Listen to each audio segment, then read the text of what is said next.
Dusk Pages presents The Adventure of the Empty House by Arthur Conan Doyle, read by Martin Pritchard. Bring literature to life, and subscribe for your daily classic. The public has already learned those particulars of the crime which came out in the police investigation. But a good deal was suppressed upon that occasion, since the case for the prosecution was so overwhelmingly strong that it was not necessary to bring forward all the facts. Only now, at the end of nearly 10 years, am I allowed to supply those missing links which make up the whole of that remarkable chain. The crime was of interest in itself, but that interest was as nothing to me compared to the inconceivable sequel. It afforded me the greatest shock and surprise of any event in my adventurous life. Let me say to that public which has shown some interest in those glimpses, which I have occasionally given them of the thoughts and actions of a very remarkable man, that they are not to blame me if I have not shared my knowledge with them, for I should have considered it my first duty to have done, I not been barred by a positive prohibition from his own lips, which was only withdrawn upon the 3rd of last month. It can be imagined that my close intimacy with Sherlock Holmes had interested me deeply in crime, and that after his disappearance I never failed to read with care the various problems which came before the public, and I even attempted more than once, for my own private satisfaction, to employ his methods in their solution, though with indifferent success. There was none, however, which appealed to me like this tragedy of Ronald Adair. There were points about this strange business which would, I was sure, have specially appealed to him, and the efforts of the police would have been supplemented, or more probably anticipated, by the trained observation and the alert mind of the first criminal agent in Europe. All day as I drove upon my round, I turned over the case in my mind, and found no explanation which appeared to me to be adequate. At the risk of telling a twice-told tale, I will recapitulate the facts as they were known to the public at the conclusion of the inquest. The Honorable Ronald Adair was the second son of the Earl of Maynooth, at that time governor of one of the Australian colonies. Adair's mother had returned from Australia undergo the operation for cataract, and she, her son Ronald, and her daughter Hilda were living together at 427 Park Lane. The youth moved in the best society, had, so far as was known, no enemies and no particular vices. He had been engaged to Miss Edith Woodley of Carstairs, but the engagement had been broken off by mutual consent some months before, and there was no sign that it had left any very profound feeling behind it. For the rest, the man's life moved in a narrow and conventional circle, for his habits were quiet and his nature unemotional. Yet it was upon this easy-going young aristocrat that death came in most strange and unexpected form between the hours of 10 and 11:20 on the night of March 30th, 1894. Ronald Adair was fond of cards, playing continually, but never for such stakes as would hurt him. He was a member of the Baldwin, the Cavendish, and the Bagatelle card clubs. It was shown that after dinner on the day of his death he had played a rubber of whist at the latter club. He had also played there in the afternoon. The evidence of those who had played with him, Murray, Sir John Hardy, and Colonel Moran, showed that the game was whist, and that there was a fairly equal fall of the cards. Adair might have lost £5, but not more. His fortune was a considerable one, and such a loss could not in any way affect him. He had played nearly every day at one club or other, but he was a cautious player, and usually rose a winner. It came out in evidence that in partnership with Colonel, he had actually won as much as £420 in a sitting some weeks before from Godfrey Milner and Lord Balmoral. So much for his recent history, as it came out at the inquest. On the evening of the crime, he returned from the club exactly at 10. His mother and sister were out spending the evening with a relation. The servant deposed that she heard him enter the front room on the second floor, generally used as his sitting room. She had lit a fire there, and as it smoked she had opened the window. No sound was heard from the room until 11:20, the hour of the return of Lady Maynooth and her daughter. Desiring to say good night, she had attempted to enter her son's room. The door was locked on the inside, and no answer could be got to their cries and knocking. Help was obtained and the door forced. The unfortunate young man was found lying near the table. His head had been horribly mutilated by an expanding revolver bullet, but no weapon of any sort was to be found in the room. On the table lay 2 banknotes for £10 each and £17, 10 in silver and gold, the money arranged in little piles of varying amount. There were some figures also upon a sheet of paper with the names of some club friends opposite to them, from which it was conjectured that before his death he was endeavoring to make out his losses or winnings at cards. A minute examination of the circumstances served only to make the case more complex. In the first place, no reason could be given why the young man should have fastened the door upon the inside. There was the possibility that the murderer had done this and had afterwards escaped by the window. The drop was at least 20 feet, however, and a bed of crocuses in full bloom lay beneath. Neither the flowers nor the earth showed any sign of having been disturbed, nor were there any marks upon the narrow strip of grass which separated the house from the road. Apparently, therefore, it was the young man himself who had fastened the door. But how did he come by his death?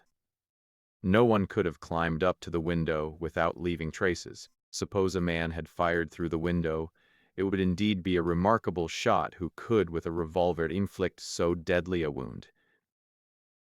Again, Park Lane is a frequented thoroughfare, and there is a cab stand within 100 yards of the house. Such were the circumstances of the Park Lane mystery, which were further complicated by entire absence of motive, since, as I have said, young Adair was not known to have any enemy, and no attempt had been made to remove the money or valuables in the room. All day, I turned these facts over in my mind, endeavoring to hit upon some theory which could reconcile them all, and to find that line of least resistance which my poor friend had declared to be this point of every investigation. I confess that I made little progress. In the evening I strolled across the park, and found myself about 6 o'clock at the Oxford Street end of Park Lane.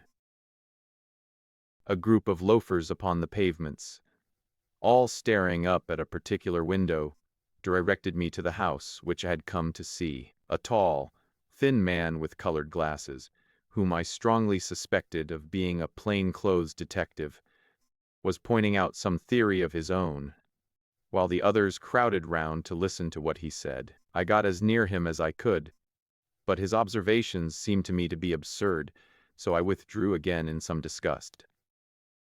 As I did so, I struck against an elderly deformed man who had been behind me, and I knocked down several books which he was carrying.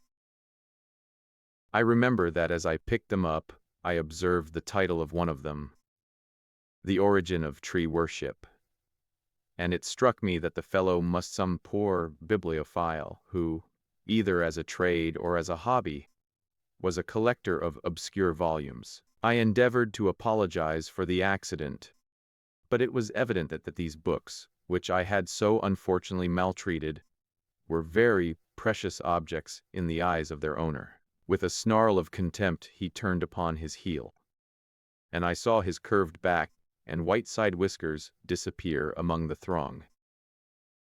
My observations of No. 427 Park Lane did little to clear up the problem in which I was interested. The house separated from the street by a low wall and railing, the hole not more than 5 feet high. It was perfectly easy, therefore, for anyone to get into the garden. But the window was entirely inaccessible, since there was no water pipe or anything which could help the most active man to climb it. More puzzled than ever, I retraced my steps to Kensington. I had not been in my study 5 minutes when the maid entered to say that a person desired to see me. To my astonishment, it was none other than my strange old book collector, his sharp, wizened face peering out from a frame of white hair, and his precious volumes, a dozen of them at least, wedged under his right arm. "You're surprised to see me, sir," said he, in a strange, croaking voice. I acknowledged that I was.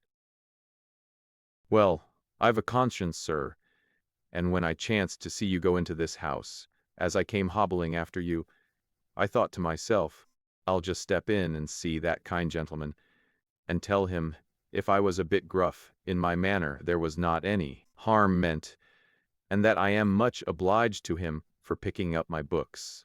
"You make too much of a trifle," said I. "May I ask how you knew who I was?"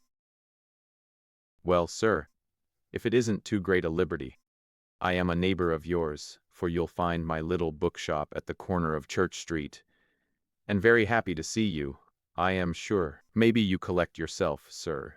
Here's British Birds, and Catullus, and the Holy War, a bargain every one of them. With 5 volumes you could just fill that gap on that second shelf. It looks untidy, does it not, sir?" I moved my head to look at the cabinet behind me.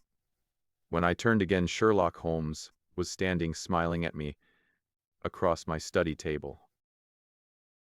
I rose to my feet, stared at him for some seconds in utter amazement, and then it appears that I must have fainted for the first and the last time in my life. Certainly a gray mist swirled before my eyes, and when it cleared I found my collar ends undone and the tingling aftertaste of brandy upon my lips.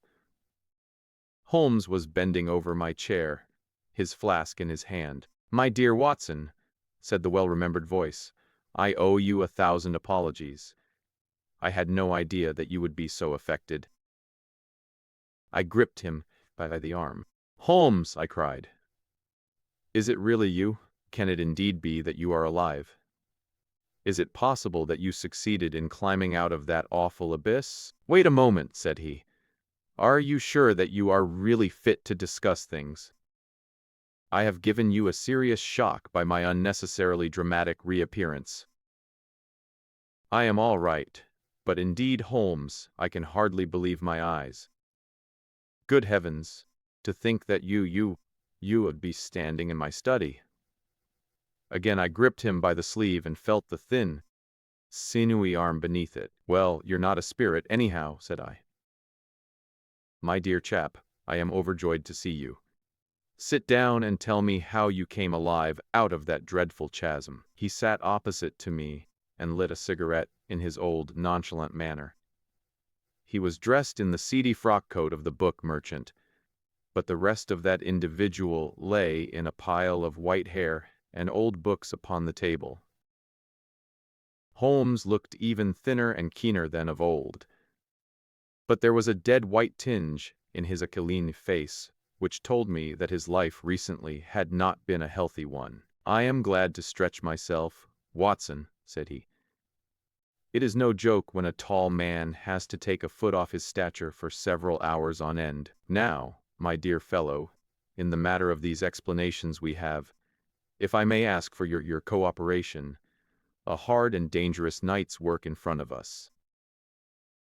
Perhaps it would be better if I gave you an account of the whole situation when that work is finished. I am full of curiosity. I should much prefer to hear now. You'll come with me tonight?"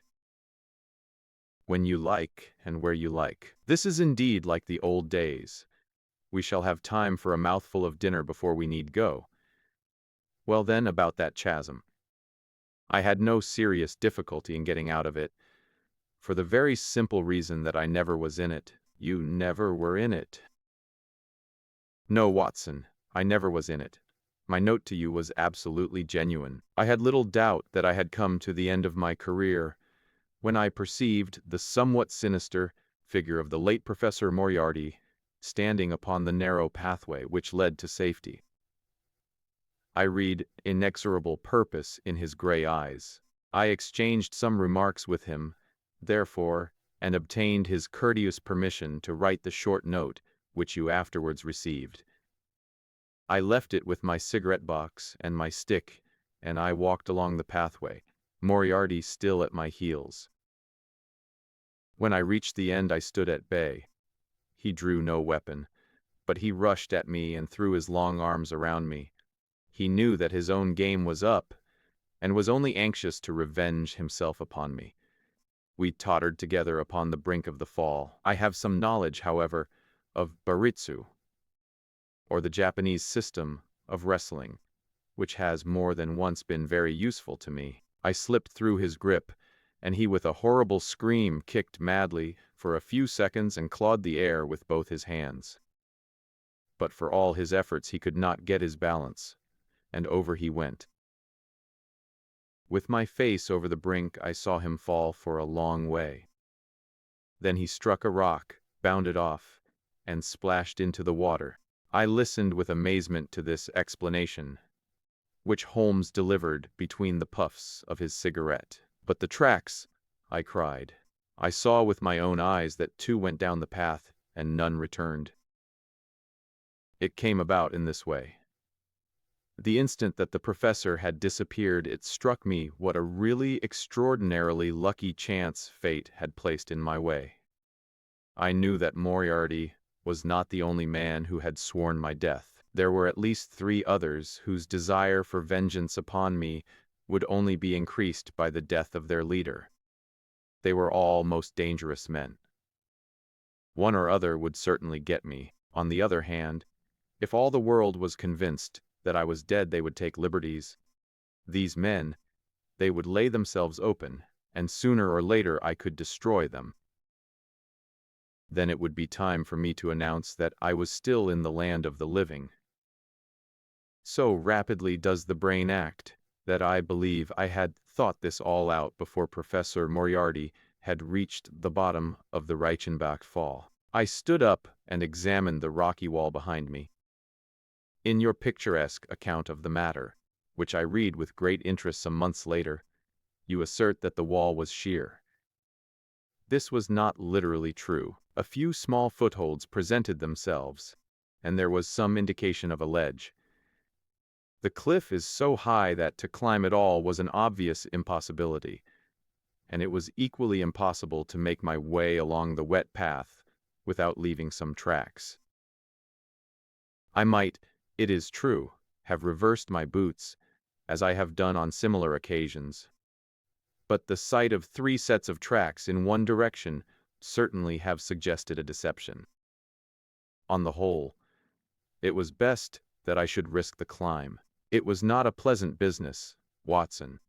The fall roared beneath me. I am not a fanciful person, but I give my word that I seemed to hear Moriarty's voice screaming at me out of the abyss.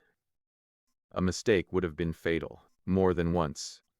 As tufts of grass came out in my hand or my foot slipped in the wet notches of the rock, I thought that I was gone. But I struggled upwards, and at last I reached a ledge several feet deep and covered with soft green moss, where I could lie unseen in the most perfect comfort. There I was stretched when you, my dear Watson, and all your following were investigating in the most sympathetic and inefficient manner the circumstances of my death. At last, when you had all formed your inevitable and totally erroneous conclusions, you departed for the hotel, and I was left alone.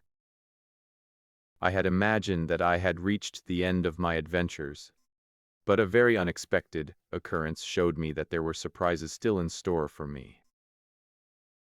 A huge rock, falling from above, boomed past me, struck the path, and bounded over into the chasm. For an instant I thought that it was an accident. But a moment later, looking up, I saw a man's head against the darkening sky. and another stone struck the very ledge upon which I was stretched, within a foot of my head.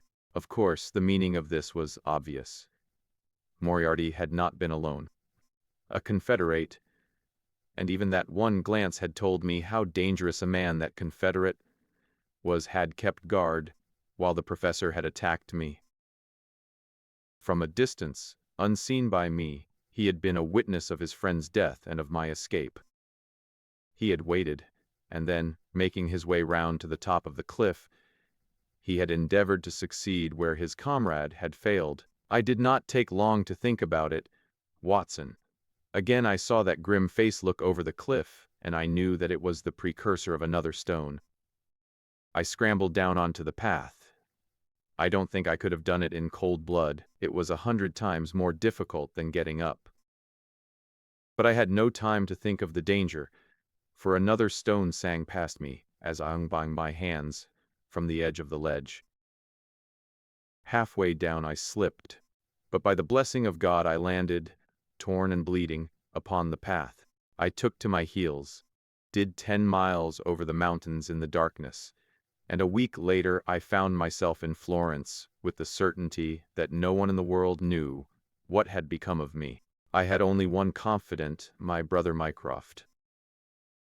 I owe you many apologies, my dear Watson, but it was all important that it should be thought I was dead, and quite certain that yet you would written so convincing an account of my unhappy end had you not yourself thought that it was true. For that reason I turned away from you this evening when you upset my books, for I was in danger at the time, and any show of surprise and emotion upon your part might have drawn attention to my identity and led to the most deplorable and irreparable results. As to Mycroft, I had to confide in him in order to obtain the money which I needed.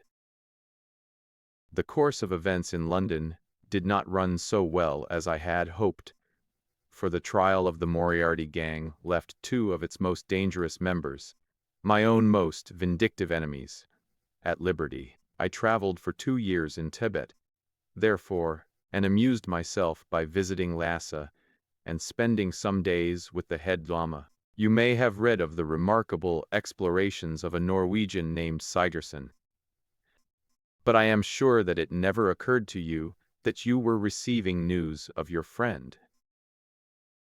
I then passed through Persia, looked in at Mecca, and paid a short but interesting visit to the Khalifa at Khartoum, the results of which I have communicated to the Foreign Office. Having concluded this to my satisfaction, and learning that only one of my enemies was now left in London, I was about to return when my movements were hastened by the news of this very remarkable Park Lane mystery, which not only appealed to me by its own merits, but which seemed to offer some most peculiar personal opportunities. I came over at once to London, called in my own person at Baker Street, threw Mrs. Hudson into violent hysterics, and found that Mycroft had preserved my rooms and my papers exactly as they had always been. So it was, my dear Watson, that at 2 o'clock today I found myself in my old armchair in my own old room, and only wishing that I could have seen my old friend Watson in the other chair which he has so often adorned. Such was the remarkable narrative to which I listened on that April evening, a narrative which would have been utterly incredible to me had it not been confirmed by the actual sight of the tall, spare figure and the keen, eager face, which I had never thought to see again. In some manner he had learned of my own sad bereavement, and his sympathy was shown in his manner rather than in his words. "Work is the best antidote to sorrow, my dear Watson," said he. "And I have a piece of work for us both tonight, which, if we can bring it to a successful conclusion, will in itself justify a man's life on this planet." In vain I begged him to tell me more. "You will hear and see enough before morning," he answered. "We have 3 years of the past to discuss. Let that suffice until 9:30, when we start upon the notable adventure of the empty house." It was indeed like old times when, at that hour, I found myself seated beside him in a hansom, my revolver in my pocket and the thrill of adventure in my heart. Holmes was cold and stern and silent. I knew not what wild beast we were about to hunt down in the dark jungle of criminal London, but I was well assured from the bearing of this master huntsman that the adventure was a most grave one, while the sardonic smile, which occasionally broke through his ascetic gloom, boded little good for the object of our quest. I had imagined that we were bound for Baker Street, but Holmes stopped the cab at the corner of Cavendish Square. I observed, as he stepped out, he gave a most searching glance to right and left, and at every subsequent street corner he took the utmost pains to assure that he was not followed. Our route was certainly a singular one. Holmes's knowledge of the byways of London was extraordinary, and on this occasion he passed rapidly, and with an assured step, through a network of mews and stables, the very existence of which I had never known. We emerged at last into a small road, lined with old, gloomy houses, which led us into Manchester Street, and so to Blandford Street. Here he turned swiftly down a narrow passage, passed through a wooden gate into a deserted yard, and then opened with a key the back door of a house. We entered together, and he closed it behind us. The place was pitch dark, but it was evident to me that it was an empty house. Our feet creaked and crackled over the bare planking, and my outstretched hand touched a wall from which the paper was hanging in ribbons.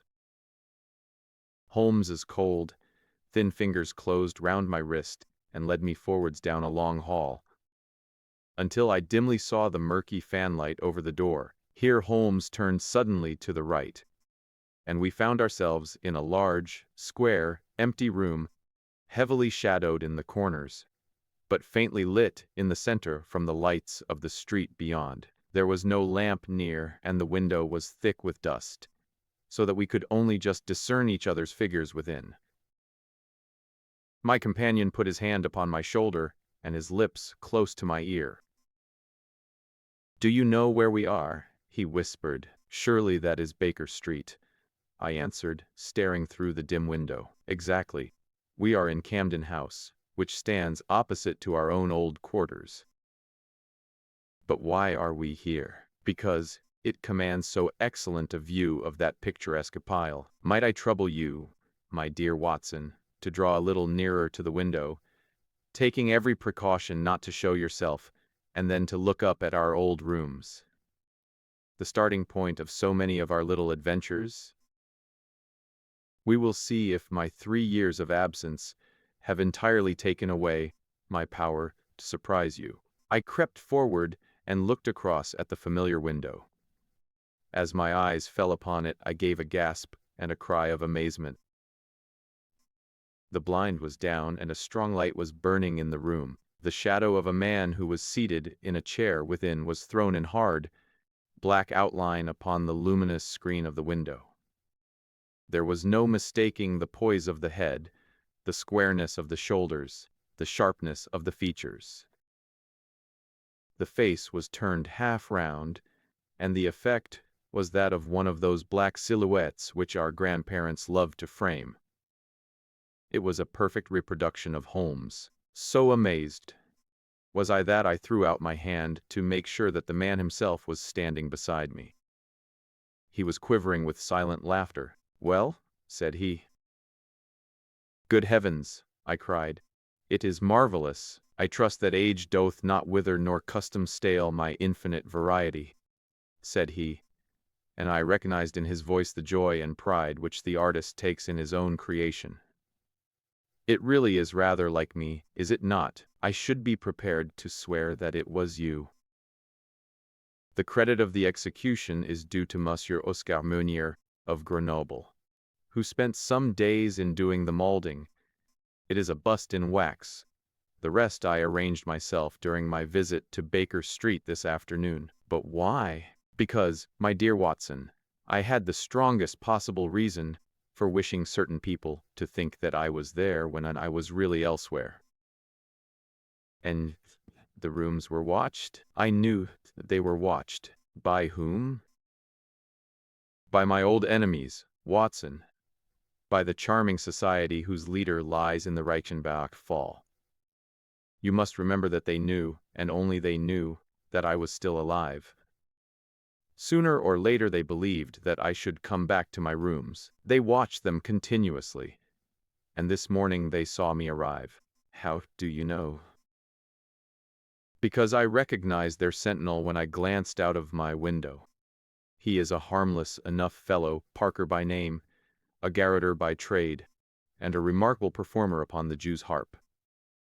I cared nothing for him, but I cared a great deal for the much more formidable person who was behind him, the bosom friend of Moriarty, the man who dropped the rocks over the cliff, the most cunning and dangerous criminal in London. That is the man who is after me tonight, Watson, and that is the man who is quite unaware that we are after him. My friend's plans were gradually revealing themselves. From this convenient retreat the watchers were being watched and the trackers tracked. That angular shadow up yonder was the bait, and we were the hunters. In silence we stood together in the darkness and watched the hurrying figures who passed and repassed in front of us. Holmes was silent and motionless, but I could tell that he was keenly alert, and that his eyes were fixed intently upon the stream of passers-by. It was a bleak and boisterous night, and the wind whistled shrilly down the long street. Many people were moving to and fro, most of them muffled in their coats and cravats. Once or twice it seemed to me that I had seen the same figure before, and I especially noticed two men who appeared to be sheltering themselves from the wind in the doorway of a house some distance up the street. I tried to draw my companion's attention to them, but he gave a little ejaculation of impatience and continued to stare into the street. More than once he fidgeted with his feet and tapped rapidly with his fingers upon the wall.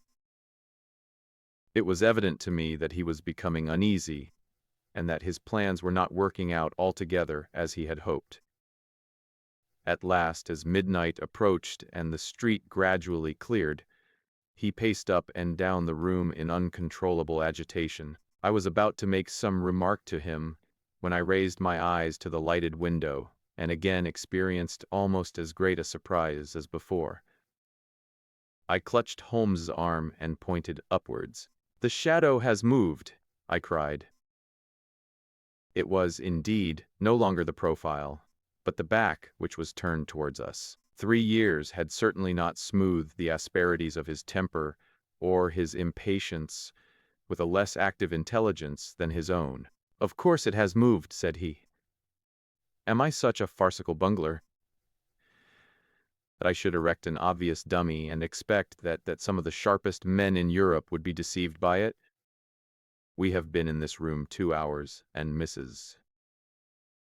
Hudson has made some change in that figure 8 times, or once in every quarter of an hour. She works it from the front so that her shadow may never be seen. Ah!" He drew in his breath with a shrill, excited intake. In the dim light I saw his head thrown forward, his whole attitude rigid with attention. Outside, the street was absolutely deserted. Those 2 men might still be crouching in the doorway, but I could no longer see them. All was still and dark, save only that brilliant yellow screen in front of us, with the black figure outlined upon its center. Again in the utter silence I heard that thin, sibilant note which spoke of intense suppressed excitement. An instant later he pulled me back into the blackest corner of the room, and I felt his warning hand upon my lips. The fingers which clutched me were quivering. Never had I known my friend more moved, and yet the dark street still stretched lonely and motionless before us. But suddenly I was aware of that which his keener senses had already distinguished. A low, stealthy sound came to my ears, not from the direction of Baker Street, but from the back of the very house in which we lay concealed. A door opened and shut. An instant later steps crept down the passage steps which were meant to be silent, but which reverberated harshly through the empty house. Holmes crouched back against the wall, and I did the same, my hand closing upon the handle of my revolver. Peering through the gloom, I saw the vague outline of a man, a shade blacker than the blackness of the open door. He stood for an instant, and then he crept forward, crouching, menacing, into the room. He was within 3 yards of us, this sinister figure, and I had braced myself to meet his spring, before I realized that he had no idea of our presence. He passed close beside us, stole over to the window, and very softly and noiselessly raised it for half a foot.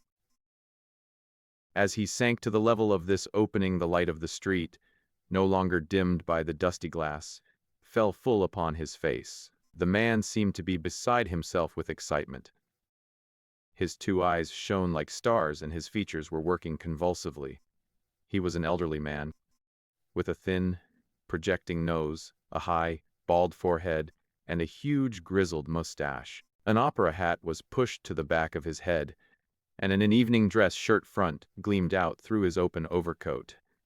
His face was gaunt and swarthy, scored with deep, savage lines.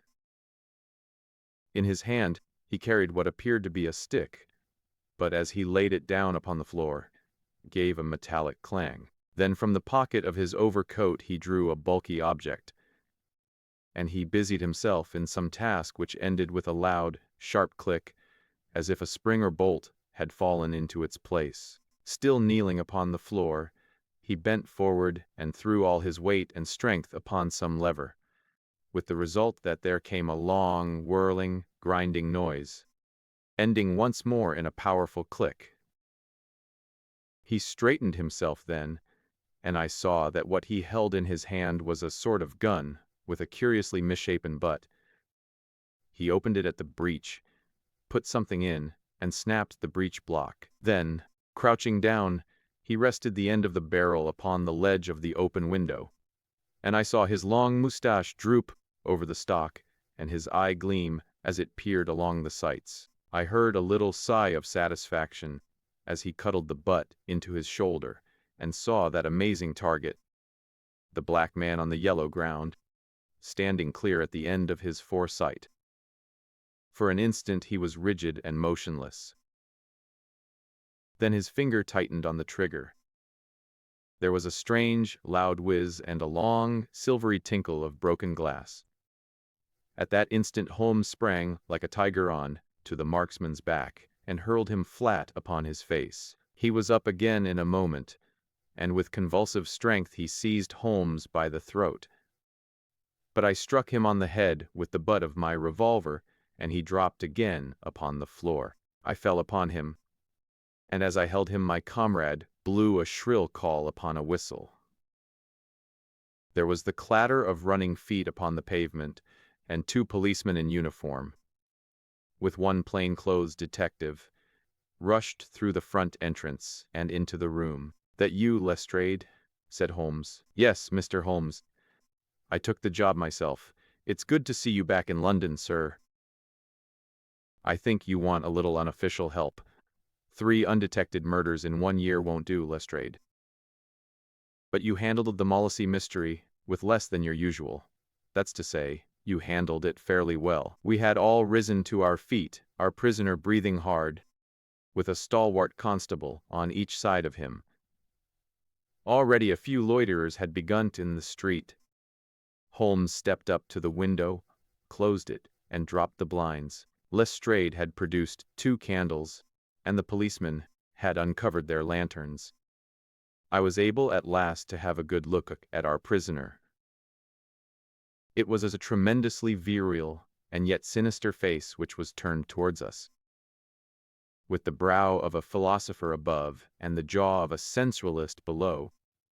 The man must have started with great capacities for good or for evil, but one could not look upon his cruel blue eyes, with their drooping, cynical lids, or upon the fierce, aggressive nose and the threatening, deep-lined brow. Without reading nature's plainest danger signals, he took no heed of any of us, but his eyes were fixed upon Holmes's face with an expression in which hatred and amazement were equally blended. "You fiend," he kept on muttering. "You clever, clever fiend." "Ah, Colonel," said Holmes, arranging his rumpled collar. "Journeys end in lovers' meetings, as the old play says. I don't think I have had the pleasure of seeing you since you favored me with those attentions."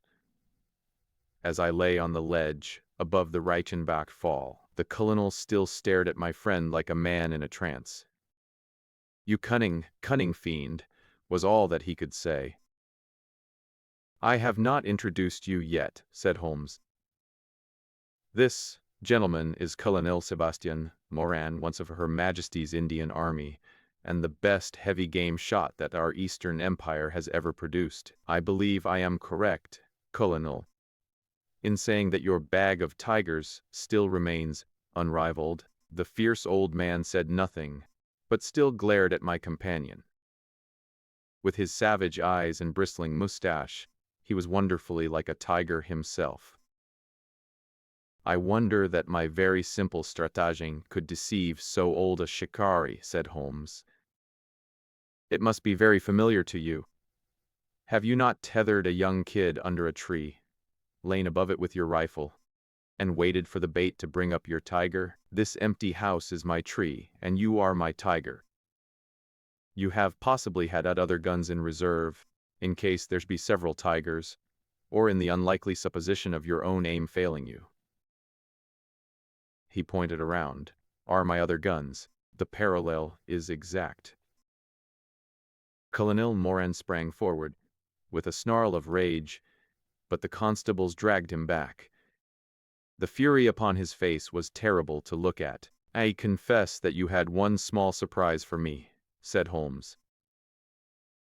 "I did not anticipate that you would yourself make use of this empty house and this convenient front window. I had imagined you as operating from the street, where my friend Lestrade and his merry men were awaiting you. With that exception, all has gone as I expected." Colonel Moran turned to the official detective. "You may or may not have just cause for arresting me," said he, "but at least there can be no reason why I should submit to the gibes of this person. If I am in the hands of the law, let things be done in a legal way." "Well, that's reasonable enough," said Lestrade. "Nothing further you have to say, Mr. Holmes, before we go." Holmes had picked up the powerful air gun from the floor, and was examining its mechanism. "An admirable and unique weapon," said he, "noiseless and of tremendous power. I knew von Herder, the blind German mechanic, who constructed it to the order of the late Professor Moriarty. For years I have been aware of its existence, though I have never before had the handling it. I commend it very specially to your attention, Lestrade, and also the bullets which fit it." "You can trust us to look after that, Mr. Holmes," said Lestrade, as the whole party moved towards the door. "Anything further to say?" "Only to ask what charge you intend to prefer." "What charge, sir?" "Why, of course, the attempted murder of Mr. Sherlock Holmes." "Not so, Lestrade. I do not propose to appear in the matter at all. To you, and to you only, belongs the credit of the remarkable arrest which you have effected. Yes, Lestrade, I congratulate you. With your usual happy mixture of cunning and audacity, you have got him." "Got him? Got whom, Mr. Holmes?" "The man that the whole force has been seeking in vain, Colonel Sebastian Moran, who shot the Honorable Ronald Adair with an expanding bullet from an air gun through the open window of the second floor front of No. 427 Park Lane upon the 30th of last month. That's the charge, Lestrade. And now, Watson, if you can endure the draught from a broom window, I think that half an hour in my study over a cigar may afford you some profitable amusement." Our old chambers had been left unchanged through the supervision of Mycroft Holmes and the immediate care of Mrs. Hudson. As I entered I saw, it is true, an unwanted tidiness, but the old landmarks were all in their place. There were the chemical corner and the acid-stained deal-top table. There upon a shelf was the row of formidable scrap books and books of reference, which many of our fellow citizens would have been so glad to burn. The diagrams, the violin case, and the pipe rack in the Persian slipper, which contained the tobacco, all met my eyes as I glanced round me. There were two occupants of the room, one Mrs. Hudson, who beamed upon us both as we entered. The other the strange dummy which had played so important a part in the evening's adventures. It was a wax-colored model of my friend, so admirably done that it was a perfect facsimile. It stood on a small pedestal table, with an old dressing gown of Holmes so draped round it, that the illusion from the street was absolutely perfect. "I hope you preserved all precautions, Mrs. Hudson," said Holmes. "I went to it on my knees, sir, just as you told me." "Excellent. You carried the thing out very well. Did you observe where the bullet went?" "Yes, sir. I'm afraid it has spoilt your beautiful bust, for it passed right through the head and flattened itself on the wall. I picked it up from the carpet. Here it is." Holmes held it out to me. "A soft revolver bullet, as you perceive, Watson. There's genius in that, for who would expect to find such a thing fired from an air gun?" "All right, Mrs. Hudson, I am much obliged for your assistance. And now, Watson, let me see you in your old seat once more, for there are several points which I should like to discuss with you." He had thrown off the seedy frock-coat, and now he was Holmes of old in the mouse-colored dressing-gown, which he took from his effigy. "The old shikari's nerves have not lost their steadiness nor his eyes their keenness," said he, with a laugh, as he inspected the shattered forehead of his bust. "Plumb in the middle of the back of the head and smack through the brain. He was the best shot in India, and I expect that there are few better in London. Have you heard the name?" "No, I have not." Well, such is fame. But then, if I remember right, you had not heard the name of Professor James Moriarty, who had one of the great brains of the century. Just give me down my index of biographies from the shelf." He turned over the pages lazily, leaning back in his chair and blowing great clouds from his cigar. "Moriarty himself is enough to make any letter illustrious. And here is Morgan the poisoner, and Meridew of abominable memory, and Matthews, who knocked out my left canine in the waiting room at Charing Cross. And finally, here is our friend of tonight." He handed over the book, and I read, "Moran, Sebastian, Colonel, unemployed. Formerly 1st Bangalore Pioneers. Born London, 1840.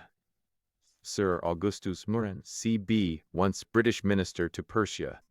Educated Eton and Oxford. Served in Jawaki Campaign, Afghan Campaign, Karaziab, Despatches, Sherpur, and Kabul. Author of Heavy Game of the Western Himalayas, 1981. 3 Months in the Jungle, 1884. Address, Conduit Street. Clubs: the Anglo-Indian, the Tankerville, the Bagatelle Card Club." On the margin was written, in Holmes's precise hand, "The second most dangerous man in London." "This is astonishing," said I, as I handed back the volume. "The man's career is that of an honorable soldier." "It is true," Holmes answered. "Up to a certain point he did well. He was always a man of iron nerve, and the story is still told in India how he crawled down after a wounded man-eating tiger. There are some trees, Watson, which grow to a certain height, and then suddenly develop some unsightly eccentricity. You will see it often in humans. I have a theory that the individual represents in his development the whole procession of his ancestors, and that such a sudden turn to good or evil stands for some strong influence which came into the line of his pedigree. The person becomes, as it were, the epitome of the history of his own family. It is surely rather fanciful. Well, I don't insist upon it. Whatever the cause, Colonel Moran began to go wrong. Without any open scandal, he still made India too hot to hold him. He retired, came to London, and again acquired an evil name. It was at this time that he was sought out by Professor Moriarty, to whom for a time he was chief of the staff. Moriarty supplied him liberally with money and used him only in one or two very high-class jobs which no ordinary criminal could have undertaken. You may have some recollection of the death of Mrs. Stewart of Lauder in 1887. Not, well, I am sure Moran was at the bottom of it, but nothing could be proved. So cleverly was the colonel concealed that even when the Moriarty gang was broken up, we could not incriminate him. You remember at that date, when I called upon you in your rooms, how I put up the shutters for fear of air guns. No doubt you thought me fanciful. I knew exactly what I was doing, for I knew of the existence of this remarkable gun. And I knew also that one of the best shots in the world would be behind it. When we were in Switzerland, he followed us with Moriarty. And it was undoubtedly he who gave me that evil 5 minutes on the Reichenbach ledge. You may think that I read the papers with some attention during my sojourn in France, on the lookout for any chance of laying him by the heels. So long as he was free in London, my life would really not have been worth living. Night and day the shadow would have been over me, and sooner or later his chance must have come. What could I do? I could not shoot him at sight, or I should myself be in the dock. There was no use appealing to a magistrate. They cannot interfere on the strength of what would appear to them to be a wild suspicion. So I could do nothing. But I watched the criminal news, knowing that sooner or later I should get him. Then came the death of this Ronald Adair. My chance had come at last. Knowing what I did, was it not certain that Colonel Moran had done it? He had played cards with the lad. He had followed him home from the club. He had shot him through the open window. There was not a doubt of it. The bullets alone are enough to put his head in a noose. I came over at once. I was seen by the sentinel, who would, I knew, direct the colonel's attention to my presence. I left him an excellent mark in the window, and having warned the police that they might be needed. By the way, you spotted their presence in that doorway with unerring accuracy. I took up what seemed to me to be a judicious post for observation, never dreaming that he would choose the same spot for his attack. Now, my dear Watson, does anything remain for me to explain? Yes, said I. You have not made it clear what was Colonel Moran's motive in murdering the Honorable Ronald Adair. Ah, my dear Watson, there we come into those realms of conjecture where the most logical mind may be at fault. Each may form his own hypothesis upon the present evidence, and yours is as likely to be correct as mine. You have formed one, then?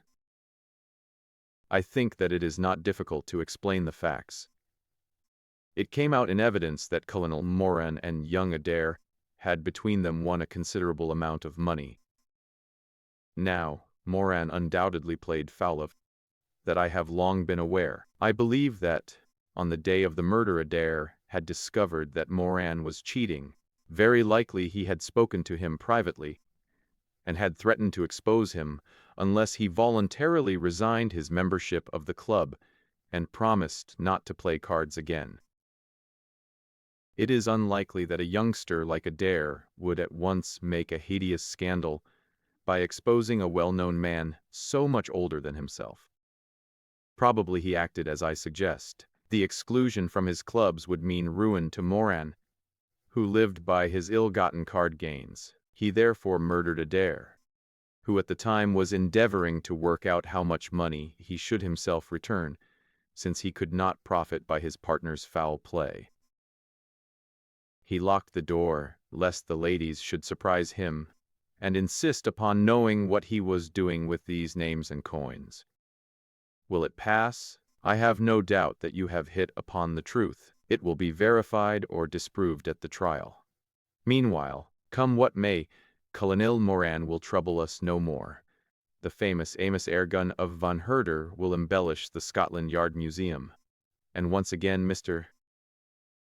Sherlock Holmes is free to devote his life to examining those interesting little problems which the complex of London so plentifully presents.